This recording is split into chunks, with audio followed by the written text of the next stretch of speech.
animal welfare, and I call on Gareth Bennett to move that motion. Thank you, Deputy Presiding Officer. Today's debate relates to various aspects of animal welfare, an important subject I'm sure we would all agree, and I'm therefore happy to move today's UKIP motion. UKIP believes that the welfare of farm animals, from rearing to slaughter, should be an absolute priority for the UK and Welsh governments. The UK has some of the highest standards of animal welfare in the world. However, our motion today illustrates how Wales can improve the progress made thus far and demonstrates our desire to be the world leader for welfare standards. The points in our motion are supported by professionals and by much academic research in the field of animal welfare. At the same time, we recognise the need for Wales's agricultural industry to continue to flourish and to produce its internationally acclaimed meat products. The first part of our motion deals with CCTV surveillance. This is an essential tool in slaughterhouses to ensure that the highest standards of animal welfare are adhered to. Camera surveillance reduces the possibility of animal abuse and neglect, and where it does occur, the perpetrators can be brought quickly to justice. Currently, 14 slaughterhouses in Wales do not have CCTV surveillance in operation, although most of the larger ones do. According to Freedom of Information requests submitted to the Welsh Government, data is not held on the positioning or range of cameras that are operating in slaughterhouses, the number of animals slaughtered without the presence of CCTV. However, the British Veterinary Association estimates that 2 million birds and almost 400,000 sheep, pigs and cattle are slaughtered without CCTV surveillance each year in Wales. The BVA stated that the potential risk of welfare harm to these animals is increased by the lack of CCTV. For the slaughterhouses that do have CCTV installation, there is not necessarily any consistency on the whereabouts of cameras within slaughterhouses. There are no consistent specifications over the location or number of cameras. Therefore, even in slaughterhouses where CCTV surveillance is installed, there is no guarantee that the cameras are in suitable locations to capture the footage necessary to ensure high standards of welfare in all cases. So we do need to look at this as well. Welsh Government funding to help the Food Standards Agency ensure that welfare standards are complied with only amounted to some £33,000 over a 3-year period leading up to 2017. This level of funding is considered totally inadequate by many experts in ensuring the correct procedures are adhered to. In her statement yesterday, the Cabinet Secretary for Rural Affairs, Leslie Griffiths, who's of course here today, stated that the Welsh Government is investing in small and medium slaughterhouses in Wales to ensure they are more resilient for the future. She added, "I will consider legislating to ensure CCTV is in place in all Welsh slaughterhouses. However, I am committed to working with food business operators in a supportive relationship to achieve the same objective. CCTV is useful in safeguarding animal welfare." End of quote. However, in reality, Wales is now lagging behind the rest of the UK. The Welsh Government is dragging its heels in relation to CCTV installation. UKIP's motion today seeks to bring Wales's animal welfare standards up to date by calling on the Welsh Government to legislate on CCTV surveillance and to provide the appropriate funding directly for this purpose. The next part of our motion today deals with non-stun slaughter. Currently, EU member states have the competence to seek a derogation that allows slaughterhouses to omit the stunning of animals on the grounds of religious practices. The fact that UK law states that animals should be stunned before slaughter in itself recognises that the most humane method is by pre-stunning. Under Islamic law, which relates to halal as a method of slaughter, and under Jewish law, which relates to the shashita method of slaughter, an animal must be considered to be alive at the point of slaughter. Shashita expressly prohibits any stunning of the animal before slaughter. Across the UK, in slaughterhouses where halal slaughter is practiced, 80 to 85% of all animals are stunned before slaughter. Information from the House of Commons Library. However, this still leaves a significant proportion of animals in the UK that are slaughtered without stunning. There is growing concern that, considering the rapid growth of the halal market, the general public are now regularly consuming both stunned and non-stunned meat. What do the experts say on this subject? The British Veterinary Association, the RSPCA, Compassion in World Farming and the Humane Slaughter Association have all publicly called for the ban of non-stun slaughter in the UK. The BVA stated pre-stunning is superior from a welfare point of view, on the grounds of scientific evidence. Their research re-evaluated the need to stun calves prior to slaughter. The study reported consciousness and therefore the ability of the animal to feel pain and experience distress after the incision may persist for 60 seconds or longer in cattle. End of quote. I should also point out that non-stun slaughter has already been banned in Denmark, Iceland, Sweden and New Zealand. What of public opinion on this matter? Recently, the BVA launched a petition to ban non-stun slaughter. It reached over 100,000 signatures, prompting a debate in the House of Commons in 2014. Farmers Weekly conducted an online survey in March and April 2018, asking the question, should non-stun religious slaughter of farm animals be banned in the UK? 77% responded yes. So what is the Welsh Government's position on this? Leslie Griffiths has previously stated in the Chamber that she has had discussions with the BVA regarding the pre-stunning of animals. She said that she would take the advice on board but would not make up policy on the run. This was when she was receiving rural affairs questions from my colleague Neil Hamilton. The First Minister, in contrast to Leslie Griffiths, during FMQs recently, stated that he would not support a ban of non-stun slaughter. This was in response to questions from me at FMQs. What has the position of the UK government been? Under the coalition government of recent years, a petition reaching over 100,000 signatures calling for a ban on non-stun slaughter was debated in the Commons. Regrettably, the UK government reaffirmed its commitment to the derogation in the law which permits the slaughtering of animals without stunning. It is becoming increasingly apparent that both the Welsh Government and the UK Government are willing to ignore the advice of experts in the field of animal welfare. On an issue as important as this, where it has been proven that stunning before slaughter is the best practice for welfare standards, we should not allow religious practices to dictate government policy. Turning to today's amendments, there are plenty of things in the Conservative and the Government amendments that we would agree with, but of course they are again seeking to delete much of what we express in our points, so we are not supporting those amendments today. By contrast, Neil McAvoy has put in a constructive amendment which doesn't delete what we say but adds a good point to it. Neil is raising the issue of third-party puppy sales.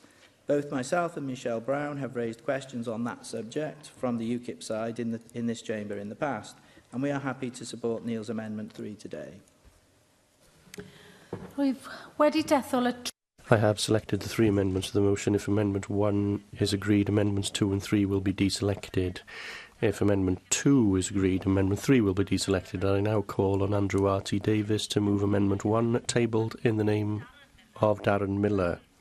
Andrew R.T. Davies. I thought he was having to get up and make a speech then.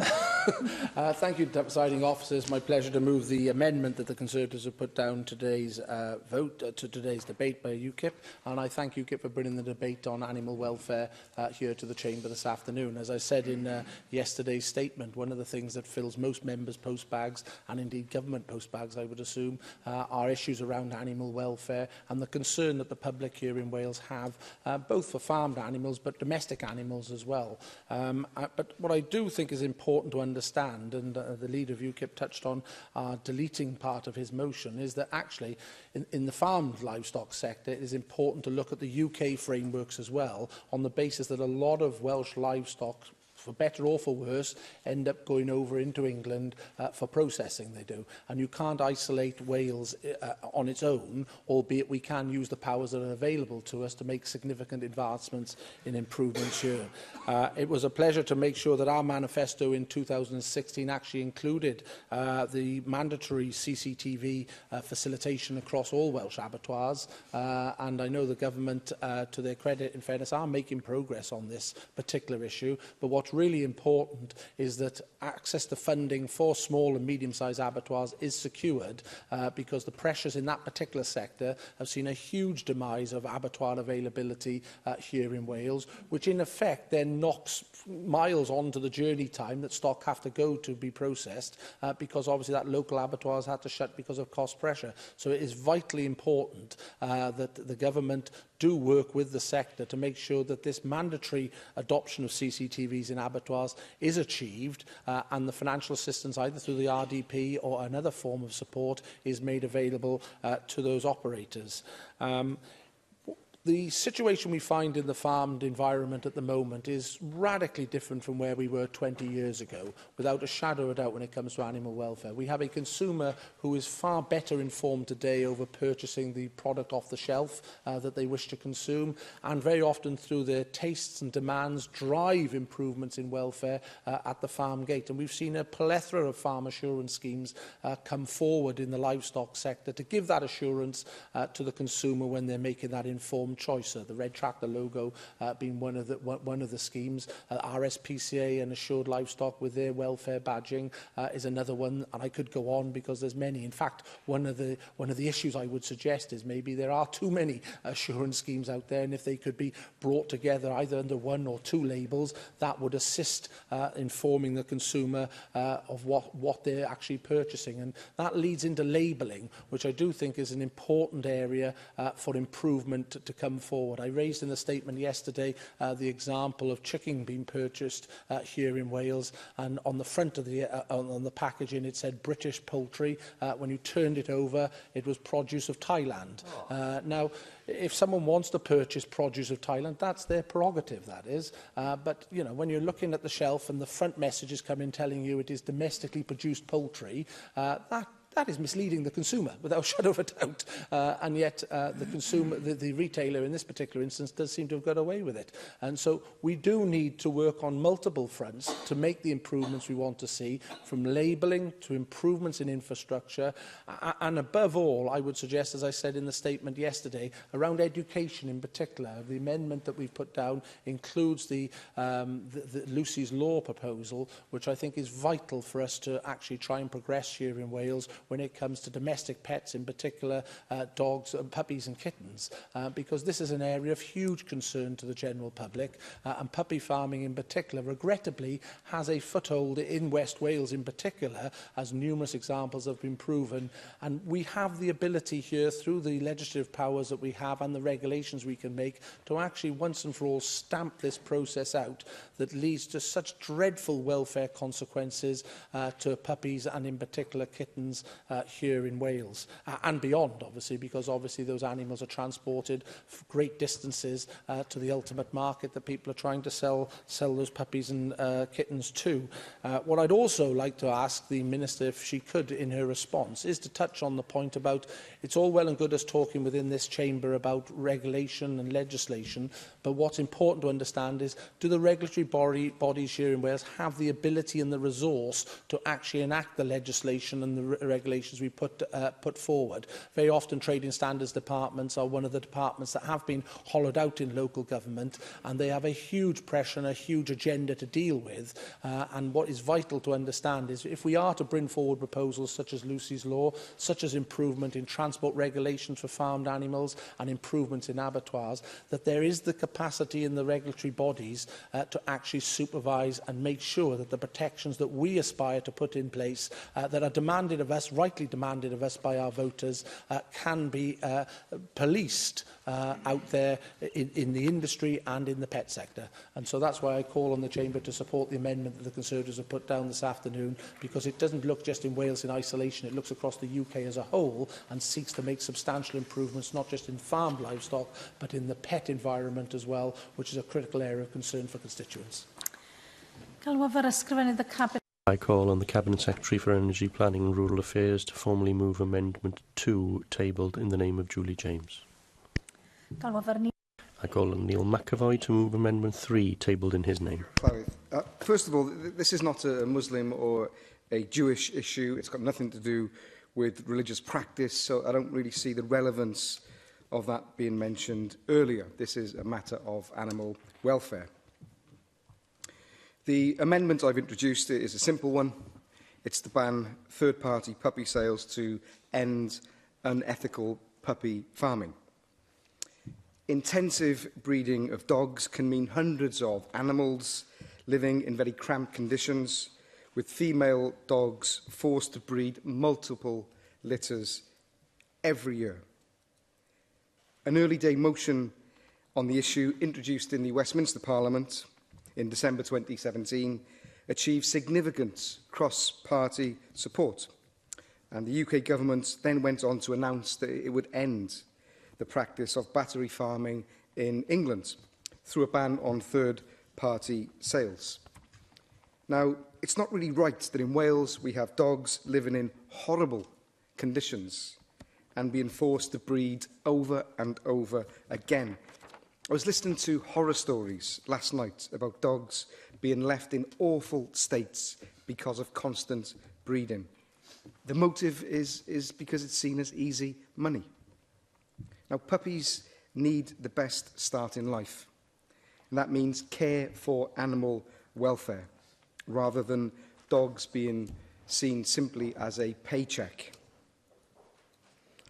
I hope we all now vote to have the highest animal welfare standards in Wales. And I would ask you all to please join me in voting for this amendment to end puppy farming in Wales. Diolch yn fawr. David Rowlands.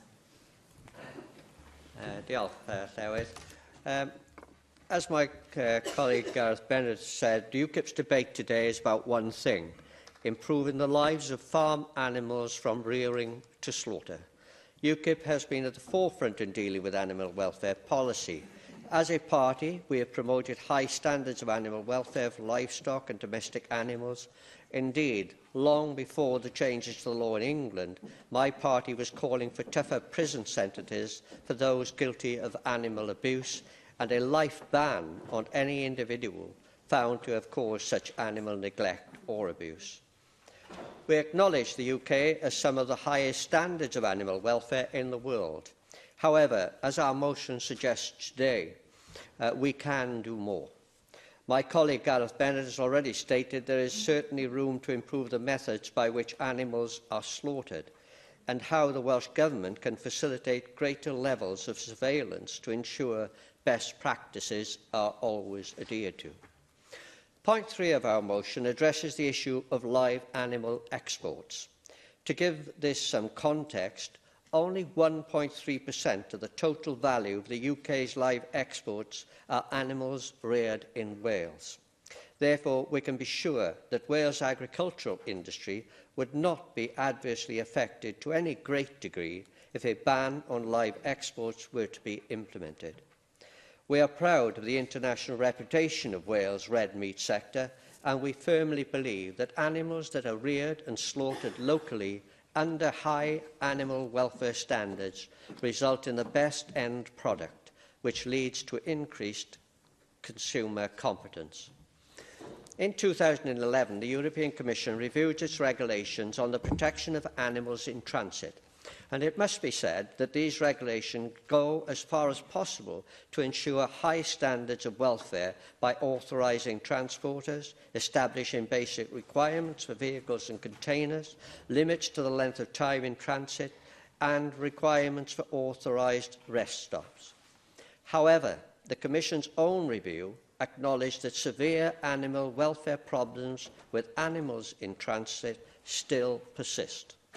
There have been numerous incidents in the UK and Europe where welfare standards have been compromised, leading to injury, dehydration, exhaustion and even death of animals in transit. Last year, a Bulgarian truck carrying sheep was left for 4 days with limited access to water and food, resulting in the suffering and death of a number of animals. And in 2012, a vehicle transporting sheep through the port of Ramsgate was declared unfit to travel. The animals on board were found to be sick and lame, resulting in 43 having to be put down. In the case that followed, the High Court ruled that the port could not ban live animal exports on the grounds of freedom of movement within Europe. Although these most severe cases are rare, they illustrate that no amount of regulation on transportation can completely mitigate the risk to animal welfare. A further risk to livestock exported from the UK is that they are often transported on unsuitable ferries.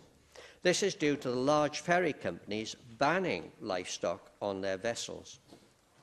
This problem was acknowledged by a National Farmers Union spokesman who in 2016 conceded that the Port of Ramsgate and the ferries currently used were, euphemistically he said, referred to as not ideal for this sort of trade. As the UK prepares to leave the EU, we have an opportunity to improve the standards of animal welfare legislation in Wales and the UK, particularly where it relates to animals in transit. It is not only in the interest of livestock, but also Wales' prized agricultural industry to do more to safeguard animal welfare. Every year, the EU estimates that around 4 million cattle, 28 million pigs, 4 million sheep, 240 million poultry and 150,000 horses are transported for more than 8 hours within the EU. These numbers illustrate the scale of the problem and the capacity for infringements to welfare standards. We in UKIP are utterly convinced that animals placed in transit for prolonged periods of time compromise those welfare standards, no matter what precautions are put in place. Upon leaving the EU, UKIP will demand that the Conservative UK Government legislate for a ban, and we urge this Chamber and the Welsh Government to support us in this proposal. Llyr Griffith.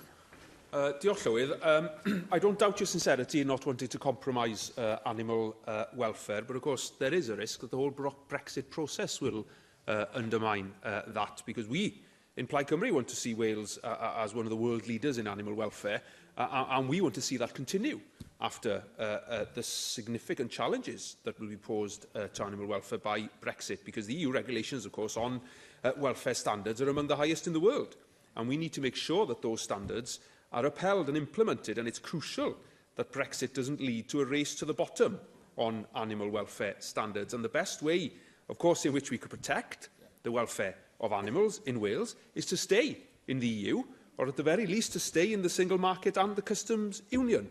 Now, nearly 50% of veterinary surgeons registering in the UK qualified elsewhere in the EU.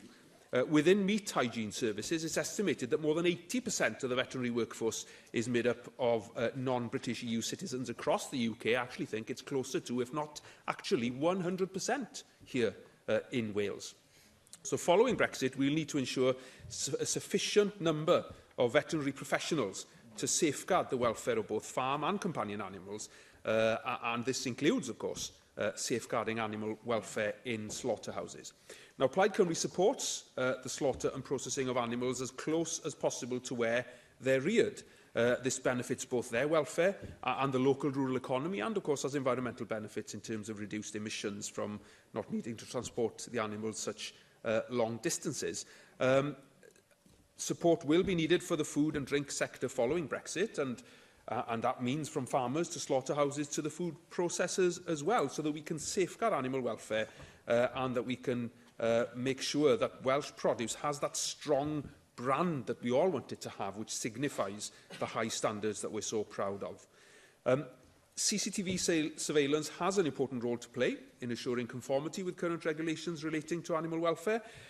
However, it also needs to be borne in mind that slaughterhouses in Wales tend to be small businesses, and that legislating on mandatory use of CCTV would clearly need to be done in conjunction with providing additional support for these small businesses. A key approach which could secure significant improvements in animal welfare, of course, is informed consumer choice, and this picks up on a point made previously about labelling. The BVA is calling for mandatory method of production labelling of meat and dairy products, and there are currently, I think, 7 main farm assurance schemes. A few of them were listed earlier, each having a different criteria, and the lack of clarity, therefore, about whether animals are stunned before slaughter isn't addressed as maybe they should do in that respect. Now, the BVA's Voice of the Veterinary Profession survey found that 94% of vets believe UK consumers of meat and fish should be better informed about slaughter methods. There's also significant public support for clearer labelling. Generally, 80% of EU consumers want labelling that clearly shows which farm system was used to produce their meat and dairy product. And as stated by the BVA, and I quote, mandatory production labelling could offer post-Brexit UK food producers and farmers a unique selling point by providing consumers with the clear welfare labelling they want. And I would encourage the Cabinet Secretary to pursue that in terms of where we want to go here in Wales. You know, Welsh farmers can compete with anywhere in the world on standard and on the quality of their produce, and that needs to be reflected in the way that their food is marketed, branded and labelled. There is a real risk that Brexit will lead to the Welsh market being flooded by lower quality produce with zero regard potentially for animal welfare, and that certainly isn't where we want to go. I'd like to say that we, and as I said yesterday actually in response to the Cabinet Secretary's statement on animal welfare, we support action on third-party puppy sales, and in that respect we certainly would urge the Welsh Government to take decisive action on that also.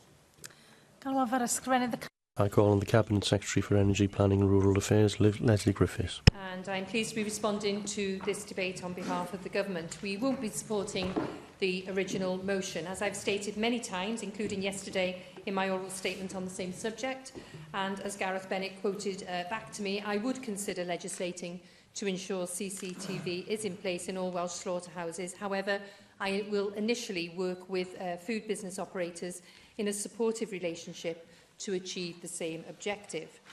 I want to reinforce other commitments I made yesterday regarding the work to continue to improve standards of animal welfare in Wales.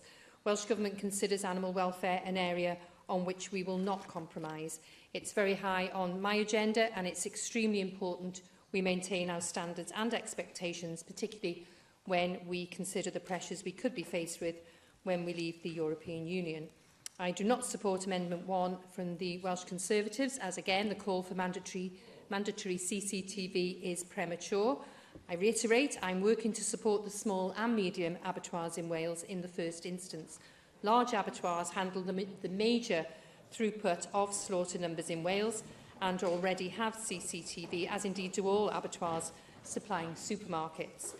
To support the position that I've taken, the Welsh Government has introduced a food business investment scheme for small and medium slaughterhouses to allow them to install CCTV and undertake other business improvements to make them more resilient. The industry has really responded in a very positive way to this initiative, and more than 2/3 of those eligible are already in discussion with our business managers, demonstrating how, with the appropriate support, the industry is taking the lead on improving welfare standards. I was determined to support smaller slaughterhouses to assist them to enable the slaughter of animals closer to their place of production, and I will be monitoring the uptake of the grant in the coming months. I've always been clear, animals should be slaughtered as close to the farm as possible. I appreciate the trade of live animals is currently lawful, and I will continue to ensure the welfare of animals during transport and at the time of killing continues to improve in Wales. And I should just tell Gareth Bennett, the Food Standards Agency records confirm non-stun slaughter does not currently take place in any abattoirs in Wales. Red meat produced in Wales has a long-standing reputation for quality. This reputation can only be achieved by having and maintaining robust animal health and welfare standards. Many of the small slaughterhouses also operate local butcher shops and support local restaurants and hotels. And I'm sure everyone can recognise the connectivity and the value this brings to rural communities. Andrew R.T. Davis raised the issue of the importance of enforcement officers within our local authorities and our other agencies. And certainly it's very important that when we see poor animal welfare, it's dealt with very swiftly. And the days that I've spent with the RSPCA, for instance, and the North Wales Rural Crime Team assure me that that is indeed happening. But it is very important that local authorities have the capacity across Wales. In addition, we are also undertaking a major programme of work to define a series of sustainable brand values which will define food production in Wales from the beginning to the end of the food supply chain. Development of these brand values will allow producers in Wales to differentiate themselves from international competitors, and this will allow us to increase the impact of the sustainability message and the awareness of our food and drink in domestic and international markets. It's going to be absolutely crucial for our continued success after we exit the European Union. Further research is ongoing to determine which sustainability measures resonate strongly with trade buyers and consumers, and how the scheme can be accredited so it can be recognised as a quality standard across all markets. In terms of food labelling, the regulations are clear on the information which must be provided to consumers when they buy food and how that information should be presented. As I mentioned yesterday, all fresh, chilled and frozen pork, lamb, goat and poultry must be labelled with an indication of origin, meaning mandatory labelling of the place of rearing and the place of slaughter of the animal from which the meat is obtained. Any changes to food drink labelling legislation need to be evidence-based and also mindful of how food and drink is traded and consumed within the market as a whole. A literary review has been undertaken by the Farmed Animal Welfare Committee, and a jointly GB-funded project is underway on the welfare of animals in transport, and the findings will be submitted to the Farmed Animal Welfare Committee, and they provide independent scientific advice, not just to us, but also to England and Scotland. I support Amendment 3 from Neil McAvoy. Again, I mentioned this yesterday in the oral statement. I've asked my officials to investigate how a ban on third-party sales could address members and the public concerns. Information on the supply chain of puppies is of particular significance, I believe, in this process. It's absolutely essential we address the root cause of any welfare concerns in changes to legislation, and I mentioned yesterday I will be launching a consultation in the new year. My officials are working closely with key stakeholders and also local authorities in ensuring we have pertinent evidence and data.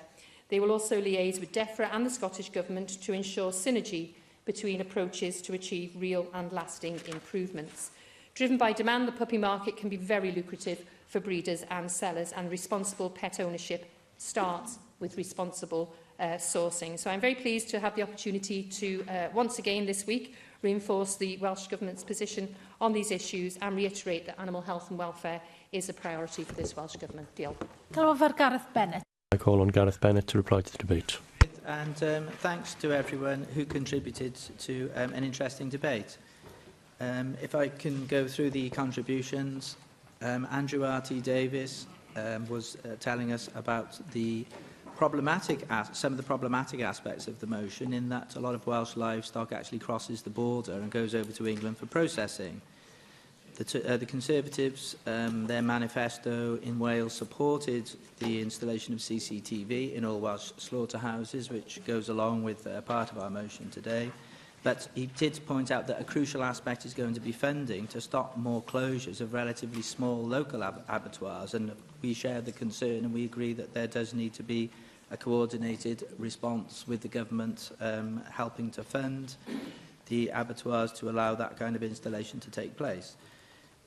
Andrew also cited the large improvements in animal welfare that have taken place over the last 20 years, and improvements also in labelling. But he did raise issues over the veracity of some of the labelling because of the large number of different labels that are now in usage. So that does perhaps raise question marks over how far the labelling can be trusted. And of course, Andrew did cite one specific example where there was something that was actually imported from Thailand. He does want the Welsh Government to better regulate, the Conservatives do want the Welsh Government to better regulate puppies and kitten farming, which, as Andrew noted, is prevalent in West Wales, particularly the puppy farming. But he pointed out that we do need the capacity within the regulatory bodies to ensure effective enforcement of any regulations or bans that are brought in. Neil McAvoy was speaking particularly on the problem of puppy farming. He related the poor living conditions that are often experienced by many of the dogs, and he also mentioned kittens, that are involved in this trade. And another issue being the welfare of the animals is often poor because of the need for constant breeding. David Rowlands, my UKIP colleague, he concentrated on the issue of live animal exports, and he pointed out that despite the European Commission regulations, there are still harrowing journeys faced by many animals that are being exported. he noted, or he opined that even if we regulate in this area, there are still going to be issues which do arise, and the best solution is to simply ban the live animal exports. Clear Griffith raised many issues with our motion. Of course, he made the points very clearly. He raised the risk that Brexit could undermine Brexit itself could undermine animal welfare, and he raised the issue that a large proportion of the a large proportion of UK domiciled vets working in abattoirs are actually non-UK citizens. I believe a lot of them are Spanish. So this is an issue that we do take on board, and that we will have to address that. CCTV has a good part to play, Leah said, but he did point out that small slaughterhouses require funding, that dovetailing with the point that Andrew R.T. Davis made. So we kind of agree on this point that government assistance is going to be required to help the small local slaughterhouses if we are going to move towards more CCTV installation. Clear also pointed out that there is a lot of public support for clearer labelling, again dovetailing with Andrew R.T. Davis's points, and he also supported Welsh Government action on puppy sales, which I think possibly everyone is maybe agreeing with. Leslie Griffiths, the Minister, she asserted the need for strong animal welfare standards, and that was very good to hear, and I'm sure she is committed to that. She did point out that she is her government is against the mandatory installation of CCTV in slaughterhouses. Her words were, it's premature. Premature, yes, she said it was premature. She did make the point that there is a need to work closely with food businesses if we are going to move forward in this area. There has, of course, been Welsh Government funding already, which she mentioned. She also stated that non-stun slaughter doesn't take place in Wales. There is also the need to work on the brand values, which she's working on. Again, this relates to the labelling issue, which several people have mentioned. And again, she stated the government is also supportive of a ban on third-party puppy sales. So I suppose that aspect, that amendment is something that perhaps everyone can support. So maybe we can move forward with that as soon as possible. Thanks again to everyone for taking part in today's debate. Diolch yn fawr iawn.